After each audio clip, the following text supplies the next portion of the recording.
दूसरा फोन।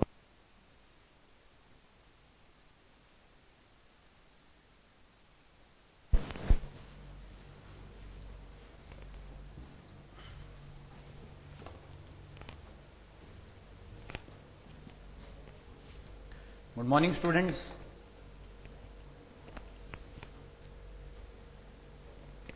आज का जो हमारा टॉपिक है, जो हमने करना है, ये है सीपीटी सीए सीपीटी का श्री गणेश।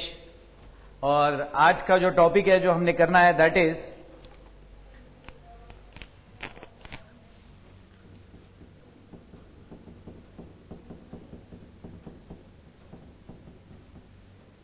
ये है हमारे चैप्टर का नाम। This is the first chapter, और we can say that your first class of CA CPT. Sure. इस सीक्वेंस इन सीरीज चैप्टर के अंदर हमारे पास 3 टॉपिक्स हैं जो हमने पूरे करने। We have 3 topics in sequence in series. एक अर्थमेटिक प्रोग्रेशन एपी, दूसरा ज्योमेट्रिक प्रोग्रेशन जीपी, और तीसरा सम स्पेशल सीक्वेंसेस। तो ये 3 टॉपिक हैं जिसमें से आज की क्लास के अंदर हम फर्स्ट टॉपिक खत्म करेंगे, that is known as arithmetic progression. ठीक है, तो सबसे पहला टॉपिक लिख लेते हैं, arithmetic progression, that is AP. ये है हमारा फर्स्ट टॉपिक आज का, दैट इज अर्थमेटिक प्रोग्रेशन। आप सब मेरे साथ साथ लिखोगे, और बीच बीच में अगर मुझे 5-10 मिनट मिलेंगे तो मैं आपको सीपीटी का पैटर्न भी बताता रहूंगा, बीच बीच में हमारा पैटर्न क्या है। जिसमें से आप सबसे पहला पैटर्न मैं आपको बता दूं कि हमारा सीए सीपीटी में जो पैटर्न है वो यहां से लिया गया है, दैट इज केबीसी। कौन बनेगा करोड़पति? सबने देखा है अमिताभ बच्चन को, कौन बनेगा करोड़पति। बस यहां पर हमारा एक डिफरेंस आ गया कि अब हम यहां पर बनाएंगे कौन बनेगा सीए। कौन बनेगा सीए। और सर उसमें हमारे पास पैटर्न क्या है कि हमारे पास एक क्वेश्चन विद 4 चॉइसेस, और आपको सिर्फ इन चारों में से एक चॉइसेस, करेक्ट चॉइस को टिक करना है, and that is your answer. Sure.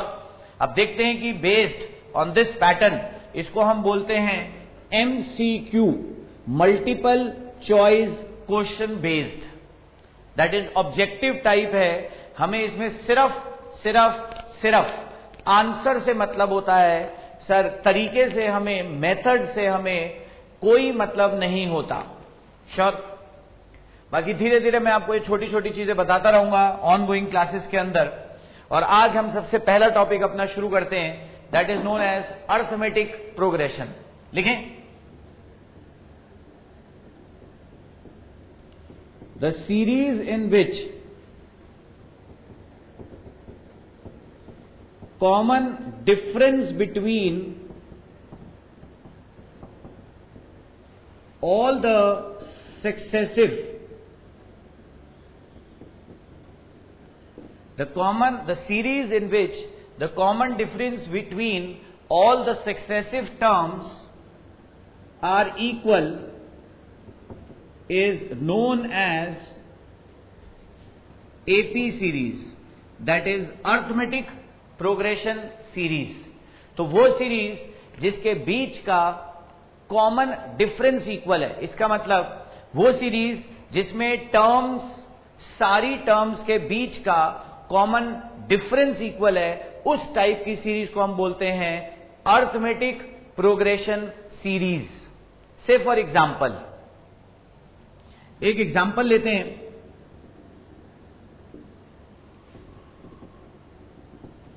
से 3, 5, 7, 9, 11, इस तरह की सीरीज को हम बोलते हैं अर्थमेटिक प्रोग्रेशन सीरीज, क्योंकि इन सारी सीरीज में, इस सीरीज के अंदर जो कॉमन डिफरेंस है सारी टर्म्स के बीच का, वो सेम है। 5 - 3 is 2, 7 - 5 is 2, 9 - 7 is 2, 11 - 9 is 2। तो क्योंकि वो सारी सीरीज के बीच का कॉमन डिफरेंस इक्वल है, इसीलिए इस सीरीज को हम बोलते हैं अर्थमेटिक प्रोग्रेशन सीरीज। ठीक है, आगे चलें। दो चीजें डिफाइन कर दी, let the first term of this series is equal to A and let the common difference is equal to D. तो इस सीरीज को मैंने दो चीजें डिफाइन कर दी, ए और d. A is known as first term and d is known as common difference. दो चीजें डिफाइन कर दी। हाँ जी, इस सीरीज की फर्स्ट टर्म कितनी है? 3। ये रही सर हमारी फर्स्ट टर्म। और कॉमन डिफरेंस कितना है? 2। ये 2 कैसे निकाला? 5 - 3 कर लो, या फिर आप 7 - 5 कर लो, या फिर आप 9 - 7 कर लो, जैसे भी कर लो, एक ही तरीके से आंसर आता है, जैसे आपकी मर्जी हो। ठीक है, श्योर? आगे चले। इसका ये मतलब है, if A that is first term and D that is common difference is known, if A that is first term and D that is common difference is known। अगर हमें A और D दो चीजें पता है, मतलब फर्स्ट टर्म और common difference, तो सर हमारा फॉर्मूला क्या है? T1 is A। T मतलब होता है टर्म, 1 मतलब होता है फर्स्ट टर्म। तो इसका मतलब इस पूरी सीरीज की फर्स्ट टर्म होती है A, सेकेंड टर्म होती है a plus D, third term होती है a plus 2d, fourth term होती है a plus 3d and so on. अगर चलते रहो तो ये है सर हमारी लास्ट टर्म या हमारा पहला फॉर्मूला। और ये फॉर्मूला क्या है? इसको बोलते हैं nth term of an AP, nth term of an AP, या इसको कई बुक्स में सर लास्ट टर्म भी बोला हुआ है, एक ही बात है सर। तो ये है हमारा first formula which is known as nth term of an AP, या इसको हम लास्ट टर्म बोलते हैं, जिसमें सर ए क्या है? ए है फर्स्ट टर्म, डी है कॉमन डिफरेंस एंड एन है the term, the nth term, या से कोई भी हमें टर्म निकालनी हो, से एक क्वेश्चन भी लिखते हैं इस पर बेस्ड, तभी आपको समझ में आएगा कि इसका मतलब क्या है। For example find the 50th term of above series. इसका मतलब ये जो मैंने पूरी ऊपर सीरीज लिखी है आपके सामने 3, 5, 7, 9 डैश डैश डैश डैश, इसकी 50th टर्म निकालनी है। देखो इसका मतलब क्या है? 3 है फर्स्ट टर्म, 5 है second term, third term, fourth term, fifth term, 6th term, 7th term, 8th term, 9, ऐसे चलते चलते मैंने आपसे क्या पूछा है? सर 50th टर्म बताओ। और अब तो सर हमारे पास वो फॉर्मूला है, वो फॉर्मूला हम एज इट इज लगा देते हैं।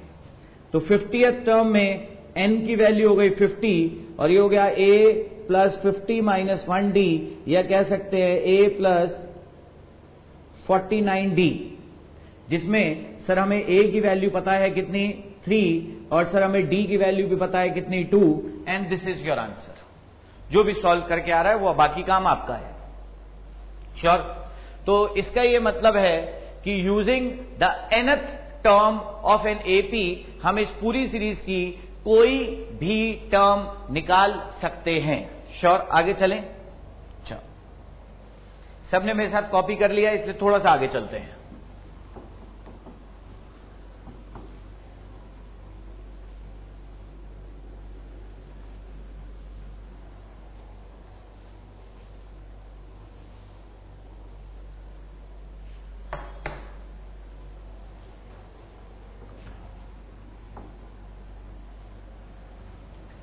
नेक्स्ट फॉर्मूला हमारा है sum to n terms of an AP. मतलब अगर एपी की 5, 10, 15, 20, 50, 100, 200 लाख, 2 लाख टर्म्स का सम निकालना हो, उनको ऐड करना हो, तो उसके लिए हमारे पास ये फॉर्मूला है, और फॉर्मूला है हमारा n/2। s मतलब सम, n मतलब number of terms, 2a plus n minus 1d, और कई बुक्स में इसको थोड़ा सा चेंज करके भी लिखा हुआ है n/2 2a + tn। मर्जी आपकी, आप कोई भी याद कर लो, मगर फर्स्ट वाला बेटरली यूज होता है क्वेश्चंस में, इसलिए फर्स्ट ही याद करेंगे। श्योर? तो हमने दो फॉर्मूले पढ़े, एक nth term to find out the desired term of the expression and to find out the sum to n terms. से एक क्वेश्चन और करते हैं इसी के नीचे। फॉर एग्जाम्पल,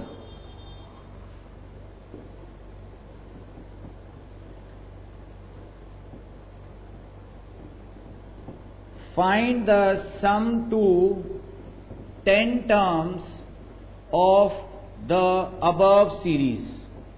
मतलब आपने अपनी कॉपी के अंदर जो सीरीज लिख रखी है, जिसमें a की वैल्यू 3 है, d की वैल्यू 2 है, और सर n तो हमें पता ही है कितना, 10 टर्म्स का सम निकालना है। फॉर्मूला आपके सामने है ऊपर, सिर्फ और सिर्फ फिल इन द ब्लैंक्स करने हैं, और लो जी हमारा आंसर आ गया। ये रहा हमारा आंसर। जो भी है इसको सॉल्व आप करोगे। श्योर? कैलकुलेशंस मैं पूरे कोर्स के अंदर एक भी नहीं करूंगा, ट्राई करूंगा कि कम करूं, क्योंकि कैलकुलेटर आपके पास है, कैलकुलेशंस आपने सारी करनी है, पेपर में भी आपने ही करनी है, इसलिए ट्राई करो, यहीं से शुरुआत करो। ठीक है, आगे चलें। तो दो फॉर्मूले हमारे इंट्रोड्यूस हो गए, एक nth term of an AP और एक दूसरा सम टू n टर्म्स। तीसरा फॉर्मूला और आज के लिए लास्ट फॉर्मूला, सिर्फ ये तीन ही फॉर्मूले हैं जो हमारे इस पूरे टॉपिक के अंदर इस्तेमाल होने वाले हैं। तीसरे पे आ जाएं। तीसरा है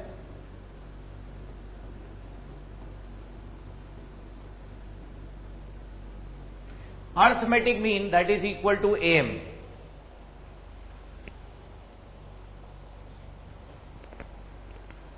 ठीक है, चल। अच्छा, बिफोर स्टार्टिंग दिस मैं आपसे एक सिंपल सा क्वेश्चन ही पूछ लेता हूं। सर AM क्या होता है, जिसको हमने से 9, 10, 11, 12 में भी बहुत बार पढ़ रखा है। इसको बोलते हैं अर्थमेटिक मीन, जिसको हम बोलते हैं एवरेज। मतलब अगर से मैं आपसे दो नंबर का एवरेज पूछूं, बोलूं बताओ 5 और 10, दो का एवरेज बताओ, से इन दो नंबर्स का एवरेज बताओ, जिसको हम एवरेज या मीन भी बोलते हैं, मीन बताओ, तो आप क्या करोगे, दोनों को प्लस करके डिवाइड बाय 2 कर लोगे, ये लो आपका आंसर। आसान है? सर वही चीज यहां पर भी एकदम सेम। अब ध्यान से मेरे साथ सुनेंगे, देखो।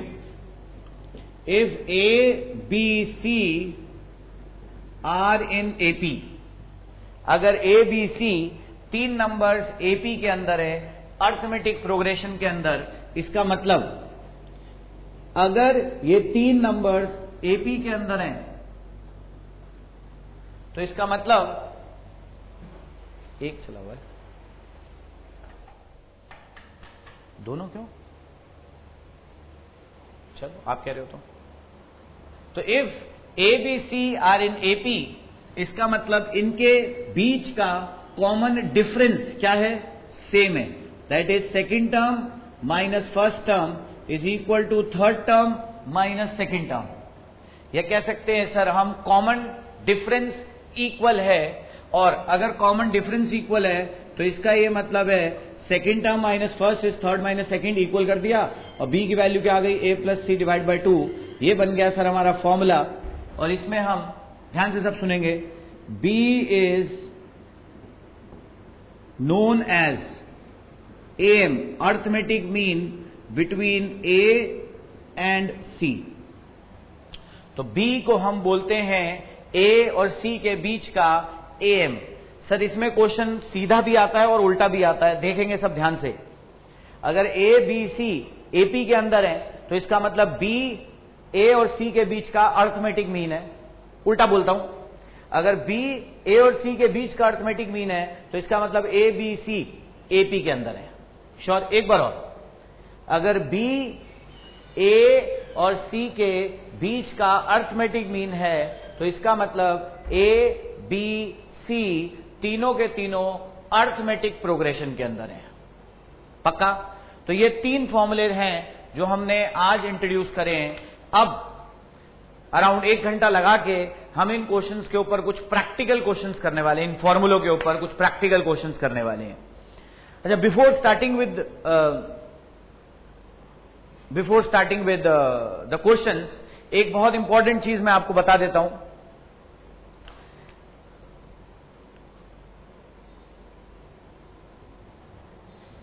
मैंने जैसे आपको बताया कि हमारा पैटर्न केबीसी के ऊपर है, कौन बनेगा करोड़पति, जिसमें आपको एक क्वेश्चन दिया होगा और 4 चॉइसेस दे रखी होंगी। आपको एक क्वेश्चन दिया हुआ है और 4 चॉइसेस दे रखी हैं और इसके ऊपर हमें क्वेश्चन करना है। ठीक है, हमें सिर्फ इससे मतलब है, we are only concern with the correct answer. हमें सिर्फ करेक्ट आंसर से मतलब है, मतलब आपने सी को से टिक लगा दिया, ये आपका करेक्ट आंसर है। हार्डली मैटर्स, इससे कोई फर्क नहीं पड़ता कि ये करेक्ट आंसर आपका कैसे आया, भाड़ में जाए। याद रखना, चाहे कोई आपने लॉन्ग कट मेथड लगाया हो, चाहे शॉर्टकट लगाया हो, चाहे आपने कुछ भी किया हो, मतलब इसको बोलते हैं hit and trial, hard and fast rule, कोई भी तरीका आपने लगाया हो, कोई फर्क नहीं पड़ता। आपको सिर्फ एक ही चीज से मतलब है कि आपका करेक्ट आंसर क्या है, और करेक्ट आंसर बताऊंगा मैं। ठीक है, तो अगर मैं आपको कभी कोई ट्रिक बता दूं, कोई करेक्ट आंसर का तरीका बता दूं, तो आप मेरे से मेथड नहीं पूछोगे, क्योंकि मेथड से हमें वैसे भी मतलब नहीं है, हमें तो सिर्फ आंसर से मतलब है। ठीक है, श्योर, आगे चले। ठीक है, और इसका करेक्ट आंसर सिर्फ और सिर्फ मैं आपको बताऊंगा कि कैसे निकालना है। मेरा नाम जतिन सर, या कह सकता हूं जतिन चोपड़ा। ठीक है, आगे चले। सबने इतना उतार लिया, nth term, sum to n terms and arithmetic mean, ये 3 चीजें हमारी हो गई हैं। अब इसके आगे चलते हैं सर, और हम इन पर बेस्ड हम करते हैं 4, 5, 6, 10 क्वेश्चंस, और देखते हैं कि वो क्वेश्चंस कैसे होते हैं। और फॉर्मूले जो यूज हो रहे हैं वो उसको मैं साइड पे लिख देता हूं एक बार दोबारा से। आप नहीं लिखोगे क्योंकि ऑलरेडी आपने लिख चुके हो अपनी कॉपी के अंदर। एक फॉर्मूला,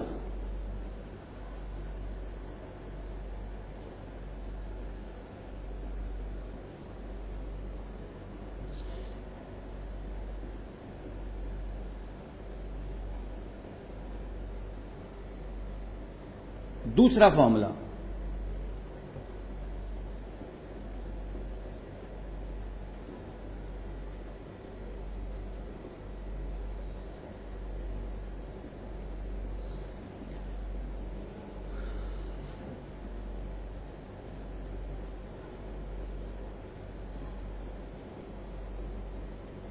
तीसरा formula. Sure, now let us start with some questions. Let us start with some questions. और क्योंकि आप सबके पास मुझे उम्मीद है कि बुक नहीं होगी, तो इसीलिए मैं सिर्फ इस टॉपिक के लिए, obviously from the next class आप सब बुक अरेंज करोगे, बट सिर्फ इस टॉपिक के लिए मैं कुछ क्वेश्चंस डिक्टेट भी कर रहा हूं। ठीक है, बल्कि मैं डिक्टेट करने से बढ़िया है मैं खुद लिख ही देता हूं बोर्ड के ऊपर। Question number 1, this is your page number 4। एकदम आसान से स्टार्ट करेंगे। Find nth and 27th term of an AP।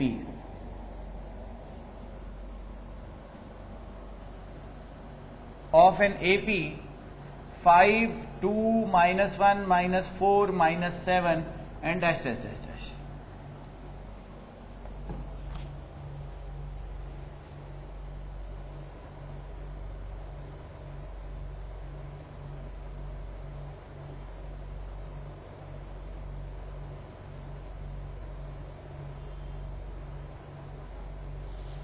ठीक है भाई, find the nth and the 27th term of an AP। करें? चलो, सबसे पहले मैं तीनों फॉर्मूले जो मैंने आपको लिखवाए हैं, या जितने भी फॉर्मूले लिखवाए हैं, उन सब के ऊपर मैं आपको एक बेसिक क्वेश्चन करा देता हूं, ताकि आपको थोड़ा सा फॉर्मूला यूज करना आ जाए। फिर उसके बाद थोड़ा लेवल इंक्रीज करेंगे या वो क्वेश्चंस करेंगे जो सीपीटी में आते हैं। सर इस पूरी सीरीज को अगर आप देखोगे तो this is your arithmetic progression series, जिसमें first term is 5 and the common difference is 3 नहीं -3। कैसे निकाला मैंने? 2 - 5 करके, या फिर आप third term minus second term करके निकाल सकते हो। तो जैसे भी आप निकालो, आपकी मर्जी है। ए और डी निकल गए यहां से। और सर अब हमें चाहिए सबसे पहले nth टर्म, और nth टर्म का फॉर्मूला है a + n - 1 d।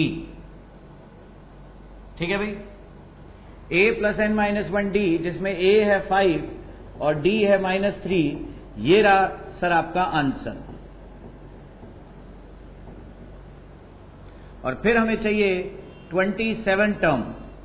अब सब ध्यान से सुनेंगे, इस फॉर्मूले में n की जगह मैं 27 डाल रहा हूं, तो ये आ गया a + 26d। मगर याद रखना, फ्रॉम द नेक्स्ट क्वेश्चन मैं ये वाला स्टेप नहीं लिखूंगा, मैं सीधा लिखूंगा 27 इज a + 26d, जिसमें सर हमारे पास a की वैल्यू है 5 और d की वैल्यू है -3। ये रहा आपका आंसर। श्योर? एकदम बेसिक इजी क्वेश्चन।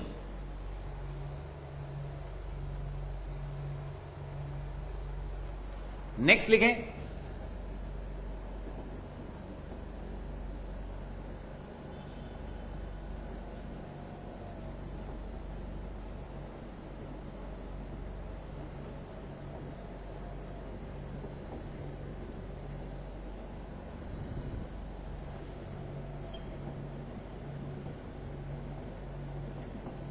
चल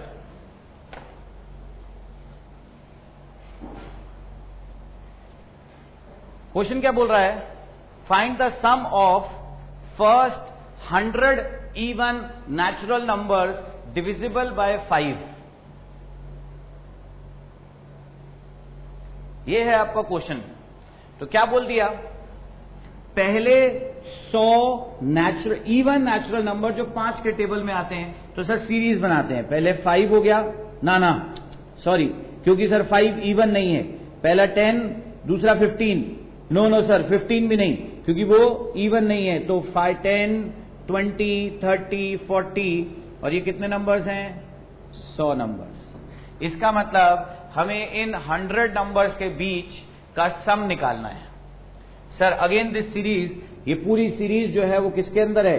AP, first term is 10, common difference is also 10 and n is equal to 100। और सर इसका क्या निकालना है? सम। तो सम का फॉर्मूला लगा देते हैं, ये रहा S 100। S मतलब सम, 100 मतलब 100 टर्म्स का सम। फॉर्मूला आपके सामने लिखा है n/2 2a + n - 1 d। ये रहा आपका आंसर।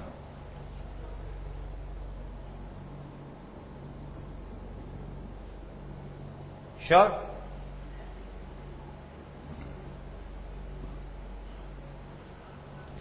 तो दो बेसिक क्वेश्चंस हमारे हो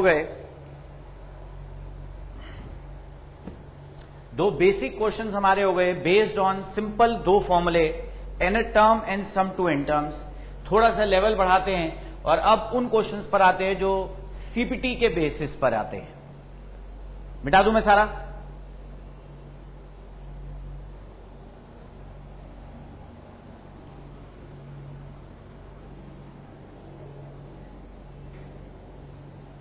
चल, क्वेश्चन नंबर 3 दिया है, if mth term is 1/n and nth term is 1/m, find. a निकालो, d निकालो, a - d निकालो। ये 3 चीजें आपको क्वेश्चन में बोली हैं। एकदम basic easy question.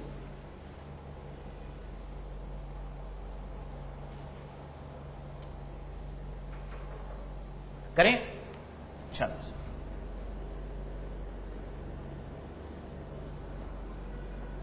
the mth term is 1/n, the nth term is 1/m।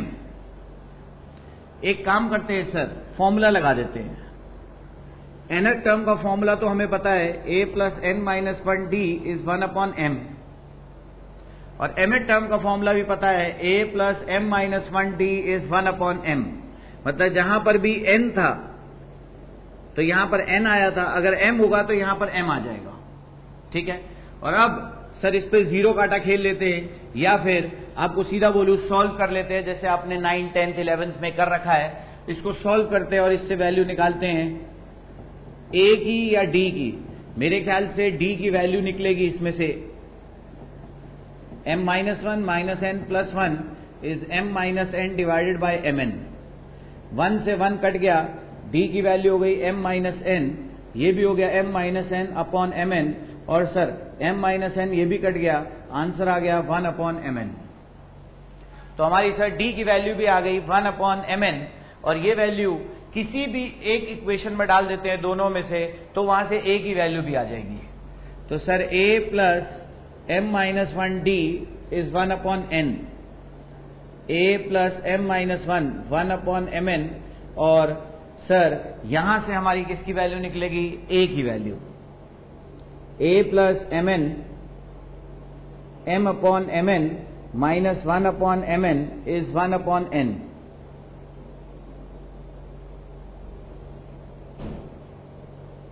m से m कैंसिल आउट हो गया और ये बच गया 1 बाय n भी कट गया, a की वैल्यू भी कितनी हो गई 1 अपॉन mn। 1 और 2 दोनों वैल्यूज आ गई, और तीसरी फिगर आपसे पूछी है, बताओ a माइनस डी कितना है, तो a भी अपॉन mn है, d भी 1 अपॉन mn है, तो ऑब्वियसली कट कुटा के आंसर इनका कितना आ गया 0।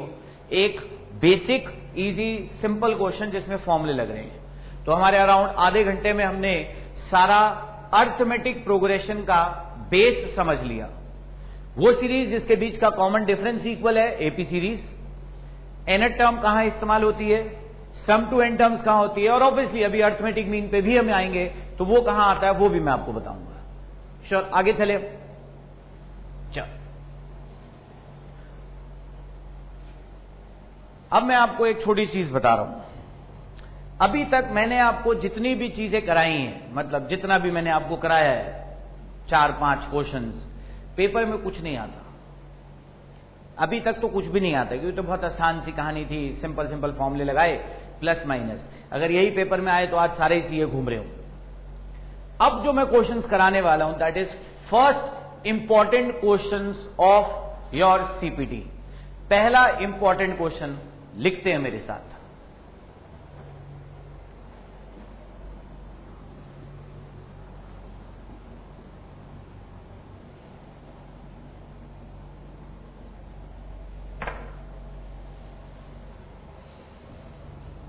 Question number 4.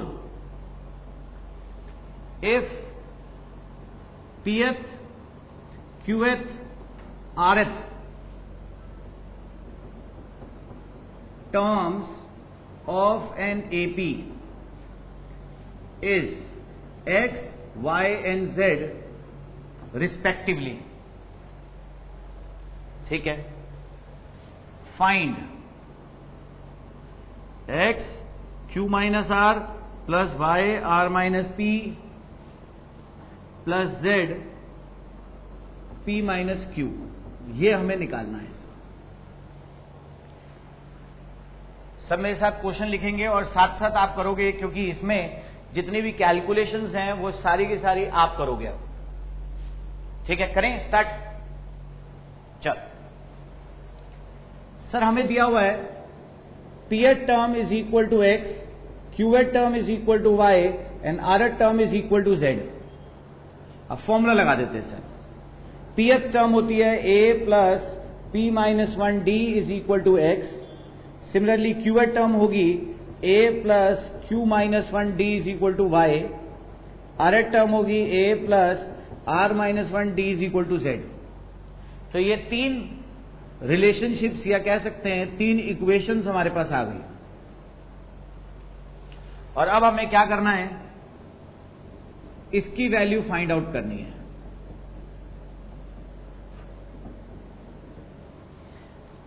सिंपल, ज्यादा कॉम्प्लिकेटेड नहीं करूंगा, एकदम सिंपल सी कहानी है।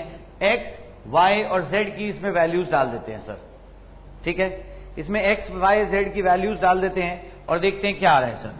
अच्छा, x की वैल्यू कितनी है? a plus p minus 1d, साथ में कितना है? q minus r।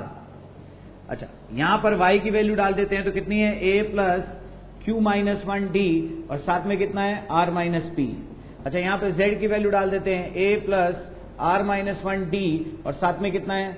p minus q। और अब इसको आप मल्टीप्लाई करोगे, मैं नहीं करूंगा, आप करोगे। मैंने आपको दिए 2 मिनट में आपको देता हूं इसको कैलकुलेट करने के। आप इसको सॉल्व करोगे, सिंपल मल्टीप्लिकेशन है, 1 on 1, एक से एक मल्टीप्लाई करना और देखते हैं आंसर क्या है। 2 मिनट मैंने आपको दिए।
लेट्स सी सर सॉल्व करके क्या आता है।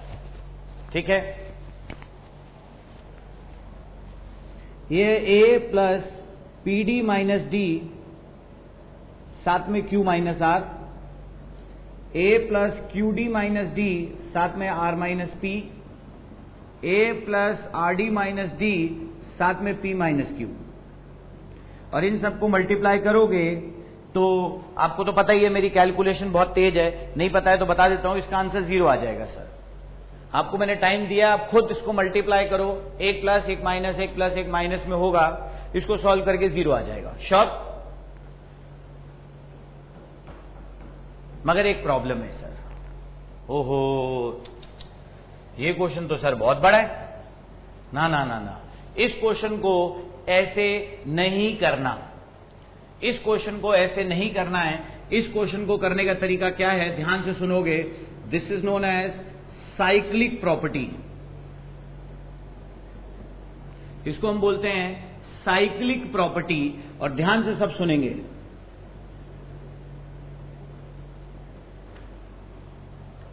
जहां पर भी 3 वेरिएबल्स, जहां पर भी 3 वेरिएबल्स P, Q, R या X, Y, Z या A, B, C, जहां पर भी 3 variables P, Q, R, X, Y, Z, A, B, C, कुछ भी D, E, F साइक्लिक होंगे, रोटेशनल होंगे, P minus Q, Q minus R, R minus P।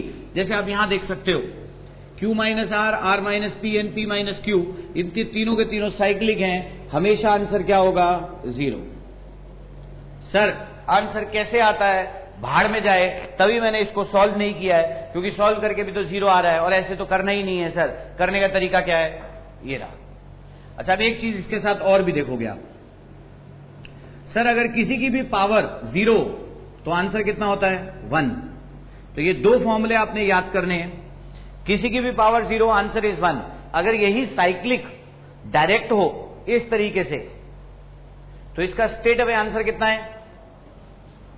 0। इसका मतलब अगर ये डायरेक्टली साइक्लिक है, देख सकते हो आप, Q minus R, R minus P and P minus Q, answer कितना है? 0। बट अगर यही पावर में हो जाए, से यहां पर मैं लिख दूं से A, तो तो ये a की पावर समथिंग है। अगर यहां पर यही चीज पावर में आ जाए, मतलब अगर पावर में 0 हो जाए, अगर पावर में x minus Y, Y minus Z, Z minus X हो, तो सर चाहे नीचे कुछ भी हो, एनीथिंग, सर पावर में कितना आ जाएगा 0, और किसी की पावर 0, तो आंसर इज 1। तो ये हमने आज पहली ट्रिक पढ़ी है CA CBT के अंदर, which is known as cyclic property. Sure, आगे चलें। सब अपने हिसाब से उतार लो, जैसे आपको समझ में आए उस हिसाब से।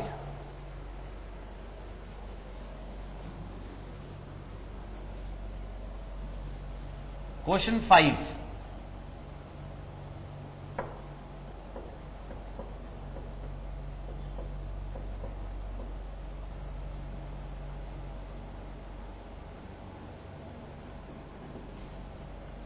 the ratio between the sum of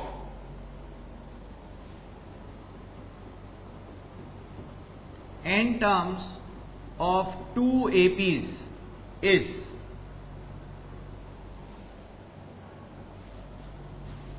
3n plus 8 upon 7n plus 15.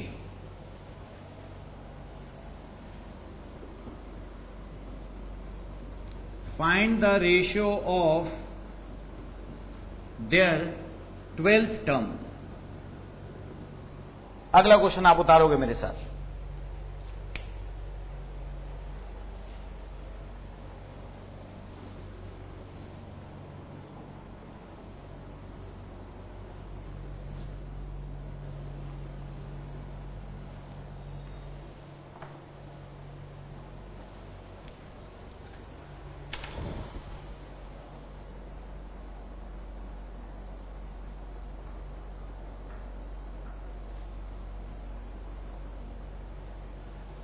चल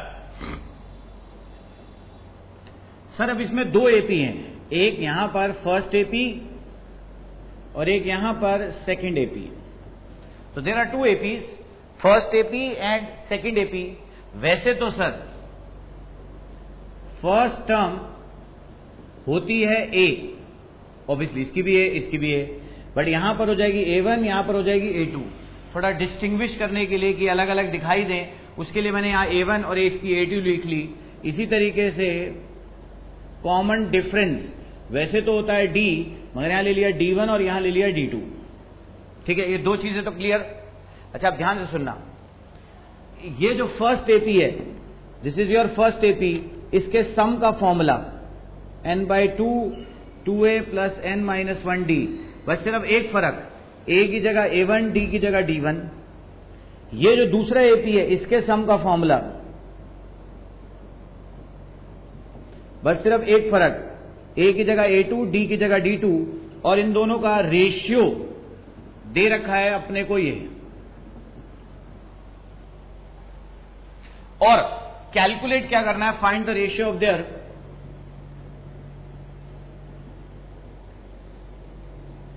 12th टर्म। 12th टर्म होती है a प्लस 11d। बस सिर्फ एक फर्क, a की जगह A1, D1, A2, D2, ये निकालना है सर हमने।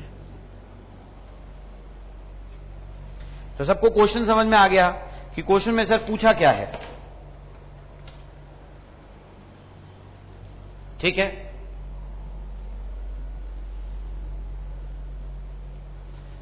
थोड़ा सा इसको सॉल्व कर लेते हैं। और ये हो गया 2a1 plus n-1 d1 divide by 2a2 plus n-1 d2 is 3n plus 8 divide by 7n plus 15। अब हमें ये दे रखा है और हमें ये निकालना है। This is given and this is required to be found out. एक काम करते हैं सर, ओहो, एक काम करते हैं सर, इसके आगे मैं यहां सॉल्व कर रहा हूं। Dividing by 2 in numerator as well as denominator, ऐसे करके देखते हैं होता क्या है सर। ये हो गया A1 plus n-1 divide by 2 D1, A2 plus n-1 2 d2 is equal to 3n plus 8 divide by 7n plus 15। मैंने क्या किया, इसमें numerator as well as denominator दोनों को मैंने 2 से डिवाइड कर दिया।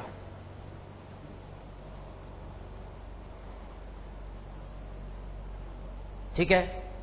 अब अगर आप ध्यान से देखो, ओहो सर इसकी और इसकी शक्ल मिलती है। अगर आप ध्यान से देखो तो इसकी और इसकी शक्ल मिलती है, ये दोनों जुड़वा भाई हैं। देखो ध्यान से, इसका मतलब अगर मैं इन दोनों को कंपेयर करूं, अगर मैं इन दोनों को कंपेयर करूं तो सर n की वैल्यू कितनी है, ओहो कंपेयर करते हैं सर, और n की वैल्यू निकालते हैं। n minus 1 divide by 2 is 11, तो n minus 1 is 22 and n is 23। आप सब ध्यान से मेरे साथ सुनेंगे।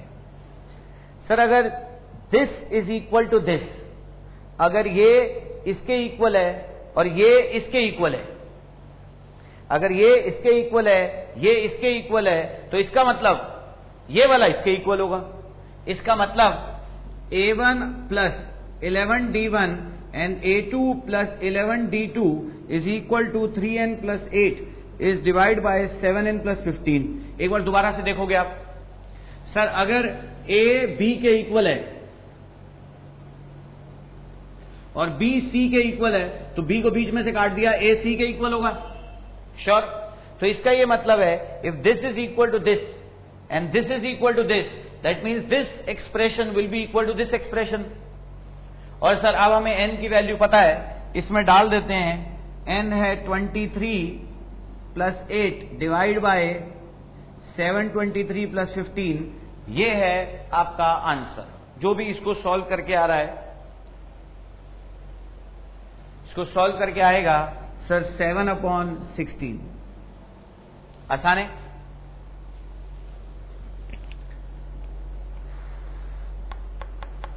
आप सब आराम से ये उतारो और इसके बाद करेंगे। अभी तक मैंने आपको जितने भी क्वेश्चंस कराए हैं, all questions were based on this formula and this formula. इसके भी 2-3 क्वेश्चंस हो गए, इसके भी 2-3 हो गए। अब करेंगे इसके 2 क्वेश्चंस।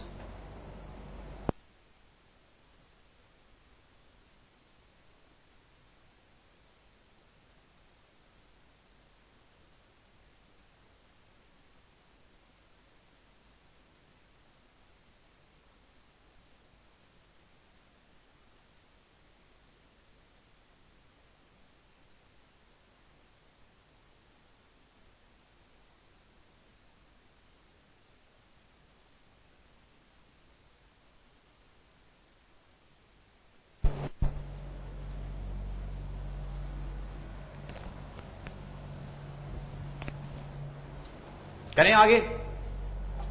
चलो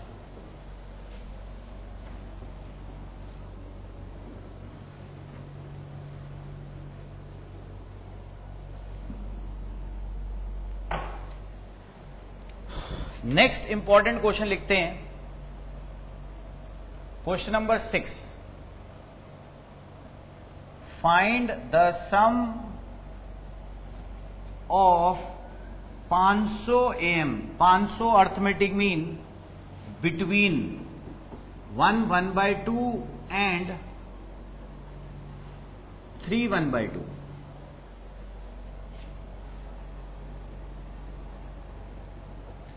तो 1 1/2 का मतलब होता है 3/2 और इसका मतलब होता है 7/2।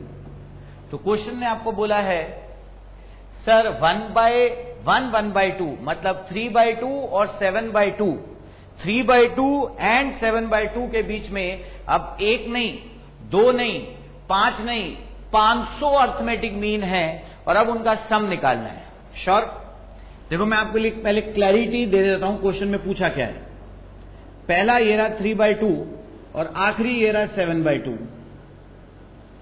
और हमें 3/2 और 7/2 के बीच में 1 नहीं, 2 नहीं, 5 नहीं, 10 नहीं, 500 A1 A2 A3 dash dash dash dash 500 arithmetic mean है। और अब ये जो 500 AM है इसका सम मैं आपसे पूछ रहा हूं। सच दैट, अब ध्यान से सुनेंगे सब, बी को हम बोलते हैं ए और सी के बीच का अर्थमेटिक मीन, तो ए बी सी किसमें है? एपी में। इसका मतलब ये पूरी सीरीज अब किसमें हो जाएगी? एपी में।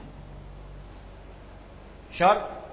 और अब फॉर्मूला क्या है? मैं डायरेक्टली आपको शॉर्टकट मेथड करा रहा हूं, लॉन्ग कट मेथड्स में नहीं करा रहा हूं। अगर आपको इन 500 अर्थमेटिक मीन्स का सम निकालना है तो फॉर्मूला क्या है? ध्यान से सब सुनेंगे मेरे साथ। इफ ए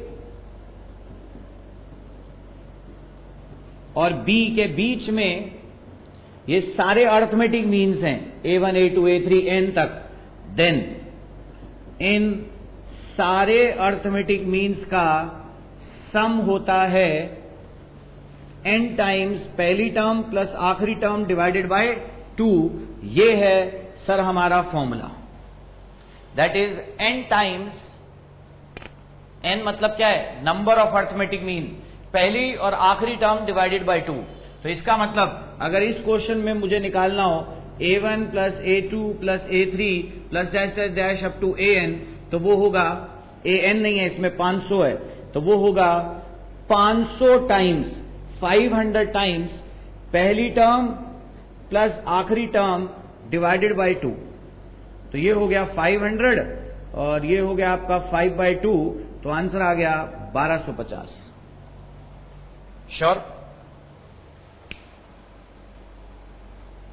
ये है हमारा arithmetic mean. Very very very important questions.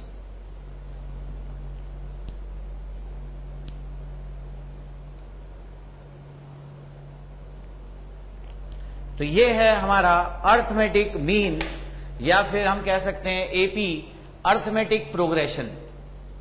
तो आज हमने ये सीखा कि सर अर्थमेटिक प्रोग्रेशन क्या होता है। 5 मिनट में आपके लेता हूं और आपको एक बार रिवाइज करा देता हूं सब कुछ। पहला, वो सीरीज जिसके बीच का कॉमन डिफरेंस इक्वल है is known as arithmetic progression series. पहला हमने फॉर्मूला पढ़ा, nth term of an AP क्या होती है, फिर हमने पढ़ा सम टू एन टर्म्स क्या होता है, फिर हमने पढ़ा अर्थमेटिक मीन क्या होता है, फिर मैंने आपको क्वेश्चंस कराए, पहले कुछ बेसिक लेवल और फिर एक साइक्लिक प्रॉपर्टी और दूसरा मैंने आपको कराया ये वाला क्वेश्चन जिसमें सम टू अर्थमेटिक मीन है। नॉर्मली सिर्फ इस चैप्टर में 2 ही क्वेश्चंस इंपॉर्टेंट हैं जो मैंने आपके साथ डिस्कस करे हैं। अब अगली क्लास में will discuss geometric mean. Thank you for today.